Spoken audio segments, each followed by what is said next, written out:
Вообще, довольно странная ситуация, когда у вас базовая игра вот в такой коробочке, а дополнение к ней вот в такой коробине. Как понимаете, сегодня будем разбираться с троном кубов.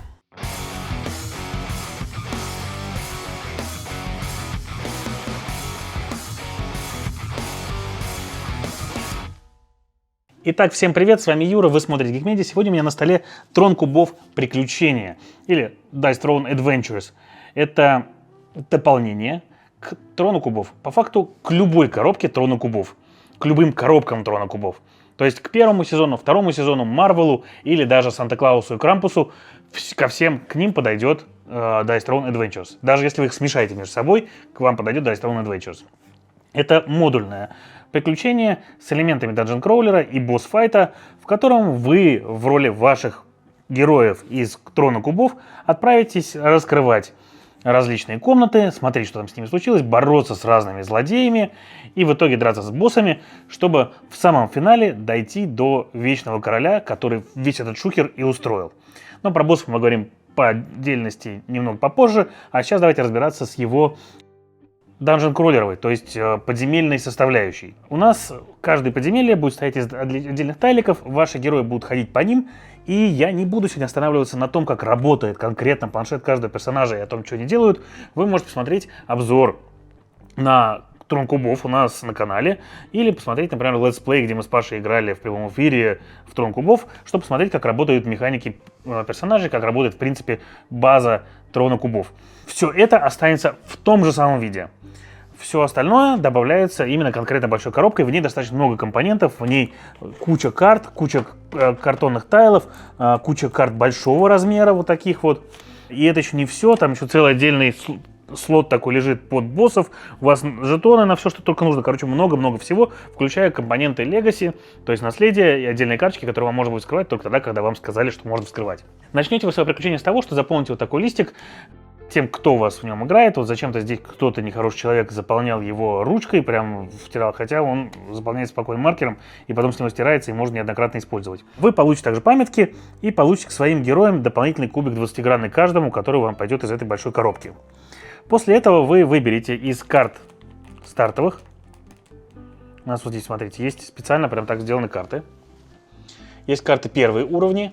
Потом у вас будет второй уровень босс, я его специально пока отложил, поэтому не важно.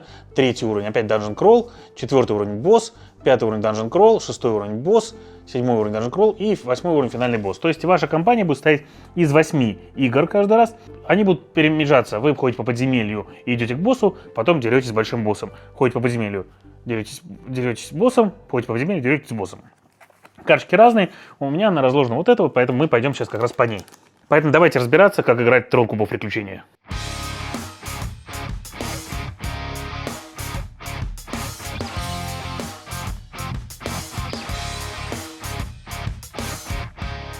Итак, что у нас указано на этой карте? На этой карте у нас указано, как раскладывается игровое поле, все жетончики, которые на него выкладываются, также стартовое здоровье ваших персонажей. Игра масштабируется следующим образом. Чем меньше игроков играют, тем больше у каждого из них будет здоровье. Также игроки получат себе вот такие вот целебные снадобья по одному. В принципе, если у вас будет трое, вы в целом получите 2. И получите стартовое какое-то золото, которое вам будет помогать в ходе игры, ну, по-настоящему между играми. Также вы получите какие-то стартовые предметы, которые сможете себе сразу получить в колоду. На этой карточке также указано, что вы получите, если вы проиграли или выиграли. И, соответственно, сколько специальных вот таких вот жетонов, десницы короля, вы будете получать и выкладывать на монстров, которые получают эти жетоны. Здесь, в принципе, есть все, что вам нужно. Памятка по тому, сколько у вас лечит здоровье вот эта штучка. И все. Это все, для чего вам понадобится вот это приключение. Для чего понадобится эта карточка. Разные карты, как я сказал, дают разные раскладки. На игровом поле у нас будут тайлы первого уровня, тайлы второго уровня, тайлы третьего уровня, тайлы четвертого уровня. Тайлы четвертого уровня — это выход из подземелья. Там вас ждет самый мощный монстр этого подземелья. У вас будет 3 части кубов, и именно их вам надо собрать. Вот она третья. Когда вы их собираете, они отправляются сюда. Как только кубик будет заполнен, можно туда прийти и начать драку с финальным злодеем этого конкретного подземелья, чтобы потом пойти к боссу. Также будут сундучки, и сундучки здесь это отдельная тема, как раз для них и нужен 20-гранный кубик. Каждый раз, когда вы получаете сундучок, у вас есть такая табличка, и каждый игрок в подземелье будет бросать по ней. Если мы получили зеленый сундук, мы будем бросать по первой графе, синий по второй и так далее. И вот мы, например, выбросили вот здесь вот 19 по зеленой графе. 19 на зеленой графе у меня это карточка обычного сокровища. Я возьму себе карточку обычного сокровища и подложу ее себе сюда, вот, в первый слотик. Все. Она у меня там лежит до конца приключений. Я нашел что-то волшебное. Что это такое, я вообще определить не могу, но мне нужно будет определить это в конце игры. Если мне это удастся. Это, опять же, сделано для того, чтобы вам было проще откручивать приключения назад, если вы, например, не выиграли и вы хотите пройти его по новой. Со вторым уровнем, соответственно, все то же самое. И по факту это все, что вам нужно знать для начала. В принципе, правила в игре построены таким образом, что они вам говорят, вам не нужно читать правила, приступайте к игре. Как говорится, некогда объяснять, садись, играй. И вы будете знать только на старте два правила, что вы ходите всегда на сколько хотите клеток, до тех пор, пока вы можете по прямой пройти до клетки, которая закрыта. Или до клетки, в которой идет бой. А если вы находитесь в бою, ходить вы не можете. Соответственно, первый персонаж просто пойдет сюда, вот откроет вот эту клеточку. Он идет сюда, открывает клеточку, читает, что в ней написано. В этих клетках бывают разные вещи, бывают разные эффекты. Бывает, что вы получаете там деньги, бывает, что выходит монстр. Но вот в этой конкретно ничего не происходит. В этой мы нашли отражение, то есть мираж такой. Мы бросаем кубик, как в ней сказано. Выпало 4, на 3-4 появляется монстр. На 1-2 мы получили бы себе сотрясение мозга, или на 4 получили бы себе один комбат поинт. Комбат поинты работают точно так же, как и в базовой игре, и вам они пригодятся. Вот у нас здесь выходит монстр. Соответственно, лунная эльфийка пришла сюда, и там появляется монстр. Монстр появляется зелененький, как указано на карточке. Мы берем колоду зелененьких монстров, и там их реально прям много разных, там они все там симпатичненькие такие. Иллюстрации в игре, кстати, мне очень понравились. Прям кайфовые. Здесь их гораздо больше, чем в базовой игре. В базовой игре они все какие-то такие, ну, достаточно однотипные, то есть под каждого персонажа они нарисованы, а здесь у вас различные монстры появляются и так далее. И вот у нас выходит монстр. У нас выходит Дрек-лакей, прислужник Дрек. И вот здесь начинается интересное. Я все думал, потому что я не читал правила до того, как, соответственно, игра у нас появилась, заранее я их не читал. Мне все время было интересно, как же они сделают механику того, что монстры будут драться с вами. А все по-настоящему очень просто. Сначала ходите вы полностью разыграете свой ход, как в базовом троне кубов, а потом ходит монстр. Также будут ходить боссы, но немножко по-другому. И у каждого монстра написано, какую комбинацию он хочет выкинуть. Он стремится вот к этой комбинации. И есть, соответственно, цели, которые, соответственно, он пытается сделать. И если он ее выкидывает, он делает то-то. Плюс у него есть также защитные комбинации. Всегда бросает игрок за монстра, который справа от вас сидит. Допустим, я с ним подрался, что-то ему сделал. У него 12 жизней, и он бросает против меня. Он бросает 5 кубиков. Бросает их. И мы смотрим. Вот у него из всех этих символов выпала всего лишь одна беленькая. Бросаем еще разочек. Выпало 2 желтенькие, мы их также откладываем. И вот здесь он пытается накидать. Ничего не произошло. Он по нам не попал. Если, соответственно, выбросить хоть один такой символ, нанес бы мне 5 неблокируемого урона. Теперь там стоит монстр. Пока монстр находится в этой клеточке, из этой клеточки я никуда уйти не могу, мы с ним будем продолжать драться. Варвар свой ход не может пройти ни в какую другую клетку, он приходит сюда, также бьет монстра, монстр бьет его в ответ. Но, допустим, мы в какой-то момент этого монстра победили, что же мы получаем? Мы получаем награду, которая указана вот тут. Получаем один зеленый сундук. То есть каждый из игроков на игровом поле, где бы он ни находился, дрался он с этим монстром или нет, бросает кубик, получает награду. Там может быть и золото в общий резерв, и поправление здоровья, ну и предметики, которые могут быть тоже полезны и пригодятся вам для прокачки колоды в дальнейшем. Также мы идем еще через одну клеточку. Вот здесь, видите, у нас прямо написано, что здесь прямо приходит монстр сразу, без всяких бросков кубиков. Но здесь говорят о том, что мы можем сразу, как только вошли сюда, разыграть у себя карточку с руки. Да, как вы помните, мы будем прокачивать себе планшетик. И важный момент в том, что в конце каждого приключения все карты вашего планшета, то есть каждого именно данжен кроула, поход по подземельям, то есть или драки с боссом, все карточки будут сбрасываться, и вы по новой будете прокачивать планшет каждый раз, потому что если вы вкачали себе планшет в первой партии полностью, то вам дальше было бы неинтересно играть. Трон кубовский строится в том числе на том, что вы прокачивали себе планшет, если вы не играете мертвой пираткой. Дальше пошли еще вот в эту локацию. Здесь как раз, вот видите, уже у нас есть получение денег, получение паразита, это плохой жетон, получили бы еще один монстр. Ну, допустим, мы там с ними совсем поборолись, приходим сюда, вот эта штучка уходит вот в это место, и к нам приходит, открывается уже новый мираж, еще один. Мираж второго уровня, как видите, мы снова бросаем кубичек. У нас выпало 6, мы получили бы 2 комбат-поинта себе. И никакого монстра здесь. А эльфийка, например, она могла пойти бы, как у нас, видите, открыто 4 локации здесь, она могла пойти сюда или сюда. Ну, она, например, выберет сюда, мы сразу получаем сундук, бросаем кубики, смотрим, что мы за него получили, и вскрываем этот жетончик. Здесь приходит монстр второго уровня, мы смотрим монстров второго уровня. Давайте я вам покажу их. Такие приятные ребята. Там банши всякие, андеды, пантеры, Короче, куча всего. Открываем его. Достаем одну. И у нас это меч теней. И он, как видите, хочет набрасывать беленькие. То есть он будет свой ход бросать, оставлять все белые, перебрасывать так же, как вы 2 раза. Вот у него уже 4, и еще один разочек, и выпало 5. За 5 он наносит 7 урона, и если есть 3 одинаковые, но у нас 3 одинаковых нет, у нас 2 единички, 1 двойка, 2 тройки, то еще положил паразита. Защищается он, бросает, соответственно, и наносит в ответ еще урона. То есть больно. Вообще, в принципе, здесь все вас бьют очень-очень больно. Особенно, если вы играете большим количеством игроков, у вас мало жизней. Но вот эта штука может, во-первых, воскресить вашего друга с одной жизнью, или полечить вас на сколько-то. Насколько, это зависит от того, сколько жетончиков таких вы уже собрали. 3 плюс 1 за каждый жетончик, максимум 6 вы можете полечиться в каждом ходу. В итоге вы соберете все 3 жетончика вот этих вот, и рано или поздно придете сюда, где будете сражаться с вот такой вот тварью какой-нибудь. Эти враги, они прям очень специфические. То есть, например, кобра, она не наносит вам урона напрямую.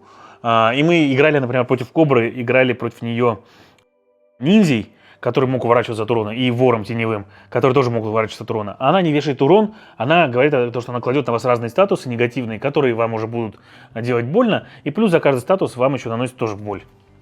Она собирает, например, такие штучки. У нее 30 жизней, видите? Много всего. Вот есть, например, такая вот файловая карточка классная, да? Орда гоблинов. У них 25 жизней, они собирают себе такие вот штуки, на 5 вам очень больно делают. Плюс у него уникальная защита. Весь урон, который получается в результате атаки оппонента, снижается до максимума в 6. То есть вы не сможете прям впаять ему максимум, там очень-очень много урона, там 20-ку может варвар прокачанный вносить за один уход, а здесь ничего не получится. И так далее. Много-много разных, вот это прям злые-злые твари такие. Вот. Шепчущая смерть. Она хочет набрасывать шестерки и прям очень много сильно впаивает вам неблокируемого урона, да еще и у нее специальные жетоны лежат, вот эти вот, которые говорят о том, что каждый раз, когда она не получилась у нее атака, она может, соответственно, ее перебросить. Или когда вы наносите ей ультимативную атаку, она может вас сбросить, и тоже, если выбросил на кубике хорошо, вам ее отменить. То есть с такими тварями драться достаточно сложно. Но, тем не менее, как бы вы при этом будете прокачиваться, получать себе различные шмоточки, получать себе будете дополнительные карты. Их вот там целая пачка, как бы они есть полезные и для вас, и которые могут помочь вашим друзьям. Вообще, в принципе, здесь кооперативный элемент сделан достаточно неплохо. Вы можете своими картами, многие карты действуют не только на вас, а действуют еще на ваших друзей, подкручивать кубы друзьям, спасать их от атак оппонентов и так далее. Поэтому кооперативный режимчик здесь неплохой. И вы, в принципе, чувствуете, что вы вместе работаете на одну и ту же цель. Но давайте же посмотрим. Вот вы закончили с подземельем, а что происходит дальше? Дальше вы выходите на босса. А боссы по истории этой игры, как вы знаете, там Вечный Король собирает вот этот турнир, который выбирает лучшего воина, который потом вступает в битву с Вечным Королем, и никто Вечного Короля так до сих пор не победил. Всех, кто до него добирался, он порабощает, и вот эти вот персонажи первого сезона, которых победил Вечный Король, вам встретятся в виде боссов. Давайте смотреть. В режиме битвы с боссом ваши фигурки вам не понадобятся, потому что вы будете драться чисто с боссом, и вам не надо будет ходить ни по подземелью, не бегать вокруг него, и тактической составляющей именно, скажем так, положений у вас здесь не будет. Поэтому мы их отложим. У вас будет босс. У него будет такой же планшетик, как у вас, и, как видите, у нас падший варвар, а здесь пока еще новый варвар, который пришел, соответственно, отомстить павшему варвару и королю за то, что они забрали из их племени павшего варвара. Помогать варвару будет лунная эльфийка. И у него также, соответственно, есть все способности, которые только могут быть. Но, как видите, они требуют разных целей. И вот здесь как раз интереснее то, как будет работать этот эффект и как вас будет атаковать варвар в ответ. Ну, в данном случае падший варвар. Потому что все боссы работают на одной и той же механике и также используют 5 вот этих кубов врагов, которые вам пригодятся. Также у нас будет специальная карточка, которая будет говорить нам, как подготовить битву с боссом. Она скажет, сколько у нас начальных жизней, сколько жизней у босса, сколько он получит дополнительных вот этих вот жетонов, потому что он их будет использовать по полной, и ему это правда пригодится, и нужно гораздо больше, чем тем мобам, которые нам встречались в подземелье. И, соответственно, что мы получим за него, если мы его победим. Также, что нам будет давать жетон исцеления, если мы сможем его использовать. В начале боя босс получит определенное количество бонусов. У него будет накручено, соответственно, комбат-поинты. И вот здесь они уже важны. Если в мобах они не так важны и работали только с тем, что у вас, например, могли быть какие-то способности на кражу или удаление комбат-поинтов, ну, то есть боевых очков, то у босса они прям будут очень важны. У босса есть 2 свои собственные колоды карт. Первая колода карт — это апгрейды его планшета, то есть улучшение его самого. И изначально, если мы играем в вдвоем у него будет 8 очков, и он начинает вскрывать вот эти карточки из колоды и закупать каждую из них сразу. Одно победное очко стоит вот эта обилочка. Он ее заменяет и сразу себе, соответственно, скручивает одно. И мы таким образом продолжаем его прокачивать. Еще одно вот на эту. Стало 6 очков. Еще одна на Barbaric Roar. Вот сюда это еще одно очко. Еще одна, еще два на Skull Smash. Раз, два. Еще одно на Smackdown. Еще одно. И, короче, вот у нас сейчас, походу, полностью прокачается. Skull Bash не будет использовать, потому что у нас уже есть следующего уровня. И Barbaric Roar 3-го уровня вот у нас за еще одну очечку докупает. Это ушла, это легла. А это уже позволить не может. Поэтому у него осталось одно очко. Он они купиться не может. Стартовый его назначается у него 2 очка еще. И погнали вперед. Все, эта колода больше не пригодится. Он больше прокачиваться в ходе игры не будет. Но когда мы будем с ним драться, то есть мы начинаем, соответственно, я варвара его атакую, яростно вношу ему кучу урона из его там 50, 70, 80, 90, 100 жизней, сколько-то ему снимаю. В ответ он бьет меня. Что он делает для этого? Он для начала тянет карточку отсюда. И он смотрит, в какую фазу будет применяться эта карточка. В этой карточке сказано получить 3 комбат поинта и потяни 1. Ну, во-первых, он получает 1 комбат поинт, как игроки в начале хода. Он использует ее, получает себе еще 3, у него стало 6, и тянет еще одну новую карту. Лечится на 2 и тянет еще одну карту. Но за это тратит 0. Здесь он бы потратил бы 3 очка боя, если бы ему нужно было снимать негативные эффекты. После этого мы смотрим на карту, которая сработала. Она говорит ему, какую ему комбинацию хочется набирать в этот ход. Важный момент в том, что игрок справа от вас будет, соответственно, накидывать, стараться эту комбинацию. То есть в данном случае это у нас шестерочки. Он будет бросать как можно больше шестерок стараться. Ну, конечно, он не хочет этого делать, потому что он с вами в одной команде, но тем не менее. Вот выпала одна шестерочка. И не выпало ни одной шестерочки. Смотрите дальше, что у нас выпала такая комбинация. Он смотрит, что он может на этой комбинации сделать в принципе. В принципе, у него есть 3 вот этих желтых штучки, и он может нанести нам 6 урона и полечить себе 2. Сработало. Но если бы, например, у него была вот такая вот ситуация, что выпало бы вот так вот. Он бы не мог сделать ни одного действия, то есть он выбирает в планшете, и у него специальное циферное обозначение, которое говорит, что если, например, вы можете использовать 2 способности разные, то выбирайте ту, которая большее число, то есть та, которая более негативно влияет на игроков. Вот в таком случае была проблема. Он бы сбросил бы такой жетончик, потому что у него ничего не получилось, и потом бросал бы 1 кубичек. У нас в цели сценария сказано, что успех вот этого вот куба волшебного на 4 или больше. Выбросил бы 4 или больше, выбросил, и он получил бы целый дополнительный новый ход. Опять бы начал набрасывать себе. Не выбросил шестерочек, не выбросил шестерочек, не выбросил шестерочек, но вот получил 4 желтых, он применит там 4 желтых, это ударит на 7 и полечит себе 3. Так вот работает босс. И по-настоящему работает от этого он очень-очень больно. Во-первых, потому что Трон кубов, в принципе, игра, которая построена на том, что вы пытаетесь эксплуатировать свой планшет максимально. Здесь же, чем больше игроков, на мой взгляд, тем меньше работает ваш планшет, потому что вы ходите, скажем так, 1 раз из 3, а босс отвечает каждому из вас. Да, конечно, вы все вместе бьете босса, но некоторые персонажи заточены на то, что они кладут на себя много жетонов, которые им помогают в игре. И если, например, я рассчитываю на то, что у меня будет много уворотов или ухода от урона, я рассчитываю, что, конечно, будут бить меня. Но как бы, если меня бьют каждый 3-й раз, только жизни у нас общие. В этом бою у нас жизни общие. Мы вместе получаем там 50, например, жизней, и кого бы ни били, соответственно, мы теряем их все вместе. То есть, если варвара здесь снесут, то я тоже проиграл. И это прям больно. И, кстати, и в подземелье тоже, если хотя бы одного из вас нельзя воскресить, вы проиграли. Но там он хотя бы может хоть как-то немножко отсидеться, там уйти в защиту, попытаться как бы нивелировать урон и так далее. Здесь же, как бы, если варвара бьют, то как бы я с этим сделать ничего не смогу. Там я могу прийти на помощь и постараться убить монстра, пока он не успел кого-то ударить.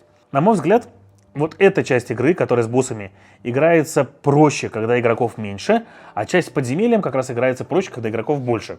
То есть здесь вам надо будет составить правильную группу из хороших бойцов, которые, с одной стороны, отлично будут слаженно работать в подземелье и друг друга выручать, в том числе за счет карт, которые они будут разыгрывать. С другой стороны, будут хорошо бороться с боссом. С боссом очень важно, чтобы у вас хотя бы один из персонажей имел возможность хорошо защищаться и отхиливаться. То есть, как вот, например, воин, да, особенно если он прокачивает эту способность, он сможет очень много на защите, во-первых, отличить, а потом у него есть способность, стойкость, которая позволяет тоже отличивать. Поскольку жизнь у вас общая, прибавляет он сразу их всем. И это хорошо работает, на мой взгляд. Так вот, если вы победили босса, вы молодцы, вы получаете сразу много-много лута, бросаете там вот в этом случае там 3 кубика, и вам будет здорово. Вы получаете прям классный лут. Что же происходит с тем лутом, который вы получили в ходе игры? Если вы, например, получили себе несколько карточек закрытую, вы сможете их за определенное количество денег вскрыть и добавить себе в колоду. Также их можно будет продать и добавить денег себе. Также можно будет докупить некоторые карты, которые вам будут выходить в ходе так называемой фазы магазина. То есть у вас там будет открываться определенное количество карт, и вы, соответственно, можете их купить. Деньги у всех как бы получают, то есть сколько у вас есть на этом счетчике, который вы заработали, все получат такое количество денег, потом какое-то количество денег туда вернется обратно. Тем самым вы улучшите себе колоду, и здесь еще появились карточки снаряжения. Например, доспехи и броня. Они будут выкладываться у вас рядом с планшетом и будут работать тогда, когда в них написано. Они вам могут иной раз спасти жизнь, и вот снаряжение в этой части очень полезно. Вы можете иметь себе 2 карты, можете менять снаряжение, можете его прокачивать. И прям чем выше уровень снаряжения, а уровень у нас есть зеленый, синий, фиолетовый и оранжевый легендарный, тем, соответственно, лучше ваши герои будут готовы к следующим приключениям и к следующим страданиям от подземелья и боссов. Боссов в игре целая пачка, как я уже сказал. У нас будет еще, соответственно, сам Безумный Король. У нас будет Падший Стрелок и Павший Монах. Вот эта штучка очень красиво нарисована. Это ваша памятка, которая поможет вам, соответственно, покупать предметы и идентифицировать предмет, который вы взяли. То есть в игре, в принципе, все продумано для вашего удовольствия и вашего удобства. Вот эти карточки у каждого босса свои уникальные, у него способности свои уникальные, каждый босс будет по-разному с вами работать. При этом он будет реально напоминать того персонажа, который, соответственно, пал при бое с Безумным Королем. И даже жетоны, как видите, у нас будут с ними одинаковые, только он накладывать будет на нас. Карты эти у них прям помогают им очень сильно, и бой с боссом, это такое прям действие, которым надо постараться. Надо, чтобы вам и на кубик повезло иной раз, и надо, чтобы, соответственно, у вас партия была подобрана хорошо. Мы, например, первый раз положили Павшего Варвара, только тогда, когда у нас наш Варвар смог 2 раза подряд ему впаять по 20 урона безумием прокачанного 3-го уровня. Это была супер победа. Мы там на последних соплях, на последних вот этих вот жетончиках, на всем остальном выживали как могли, но, тем не менее, положили его. И это прям было таким достижением. То есть я не скажу, что это прямо такой идеальный и лучший в мире босс-батлер. Я не скажу, что это лучшее там в мире приключения в подземельях. Но эта игра работает хорошо. Эта игра построена на развлекательном элементе. Вы бросаете много кубиков. Это все тот же самый трон кубов. В нем появилась новая плоскость, которая обновит ваши игровые впечатления. То есть если как бы вот вам, как мне, например, уже не очень интересно было друг против друга играть в Трон Кубов, то вот это подарило мне новое впечатление и вдохнуло новую жизнь в игру, которая у меня, в принципе, достаточно давно лежала на полке. Кроме этого, здесь есть разные режимы. Из вас один из игроков может играть за босса, вы можете играть в полукооперативном режиме и так далее. Короче, тут много-много всего накручено, и коробка эта большая не просто так, там в ней действительно достаточно много контента. Поэтому, если вы любите Трон Кубов, я думаю, что приключения для вас это обязательная игра. Если вы небольшой фанат Трон Кубов, но любите, например, приключения, даже кроллеры, и пометать кубы все-таки любите, то можете попробовать. Я думаю, что даже если вам Трон Кубов сам не зашел, то вот в этом исполнении он вам может понравиться. Так что это все тот же самый веселый кубометательный опыт, который вы получали в Троне Кубов, только при этом он получил новые грани на свои кубы. И это все на сегодня. С вами был Юра, вы смотрели Geek Media. Всем пока!